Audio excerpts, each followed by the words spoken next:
Saya mengatakan bahwa ini adalah mainan khas anak-anak seputar Jawa Tengah, milik Jawa Tengah. Berarti tiap-tiap daerah ini bentuk wayang suketnya ada kecenderungan untuk berbeda ya? Berbeda, Mas, ya? dari bentuk anyamannya akhirnya bentuknya berbeda. Ini ceritanya juga beda atau relatif sama gitu? Kalau cerita itu kan versinya masing-masing.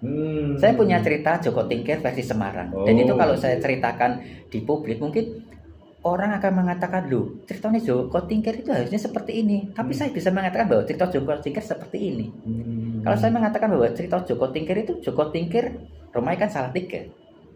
Pada saat dia mau datang ke Keraton Demak, dia tidak mungkin ke Bengawan Solo, karena Bengawan Solo nanti turunnya ke dekat Surabaya.